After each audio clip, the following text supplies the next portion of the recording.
আসসালামু আলাইকুম। আশা করি সকলে ভালো আছেন, সুস্থ আছেন। আমি একটি কমেন্ট পড়তেছি, আপনারা আমার সাথে পড়তে পারেন। যেই কারণে আমি সিঙ্গাপুরে আমার শত্রুকেও আনস্কিলে সিঙ্গাপুরে এত টাকা দিয়ে পাঠাবো না। প্রশ্ন ছিল এরকম, বড় ভাই পিসিএম সেক্টরে 10,70,000 টাকা দিয়ে আসছি, 7 মাস হলো। আমার কন্ট্রাক্ট ছিল স্কিল করে দেশে পাঠিয়ে আবার আনবে। নতুন নিয়ম হতে 1 বছর লাগবে বলে সিঙ্গাপুর আসার 3 মাস পর কাজ দেয়। অনেক কষ্টের কাজ, 3 মাস বসায় রাখছে। 3 মাস পর কাজ দিছি, রিভারকাস্টিং, হ্যাকিং। সাইট সুপারভাইজার আমার নামে কমপ্লেইন দেয় আমার বসকে, তারপর আমার পারমিট ক্যান্সেল করে দেয়। বস বলতেছে তুই দেখে যা, আবার তোরে আনবো। কিন্তু এজেন্টকে বলে নাই সে আবার আনবে। আমার এজেন্ট মানির টাকাও ফেরত দেয় নাই। সিঙ্গাপুরে থাকার আজকে লাস্ট ডেট।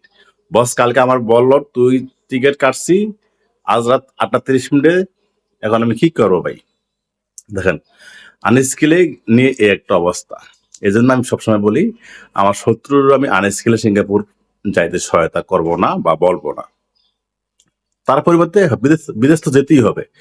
তার পরিবর্তে বিকল্প দেশগুলো আছে, সার্বিয়া, রোমানিয়া, ক্রোয়েশিয়া। এইসব দেশগুলোতে মোটামুটি সিঙ্গাপুরে আনস্কিলে যেতে যত টাকা লাগে ঠিক তত টাকা দিয়ে আপনি ইউরোপের নন সেনজেনভুক্ত যে কোনো একটা দেশে যেতে পারতেছেন। ধর বর্তমানে সার্বিয়াতে প্রচুর লোক যাচ্ছে, প্রচুর কাজের অর্ডার আছে। বাংলাদেশ থেকে সার্বিয়ার জন্য প্রচুর কাজের অর্ডার আছে।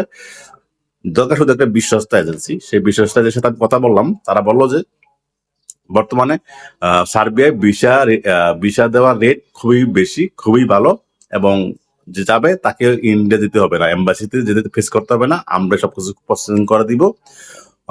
প্রসেসিং করতে সময় লাগে 3 থেকে 6 মাস। আমি বললাম তাহলে মানুষ কেন আনস্কিলে এত লক্ষ টাকা খরচ করে যায়? তারা বলে যে অনেকেই জানে না যে সার্বিয়ার মতো দেশে ইউরোপের সার্বিয়া এটা নন সেনজেনভুক্ত দেশ, ইউরোপের একটি দেশ, রোমানিয়ার কাছাকাছি একটা দেশ। এখানে যে এতটা কম টাকা যাওয়া যায় অনেকে জানেই না। না জানার কারণে অনেকে আনস্কিলে সিঙ্গাপুরে 12 লাখ 13 লক্ষ টাকা খরচ করে যাচ্ছে। তো এটা আসলে আমাদেরই ভুল। তা আমরা অনেক সময় দালালের পিছনে দৌড়াই আনস্কিলে সিঙ্গাপুর যাওয়ার জন্য।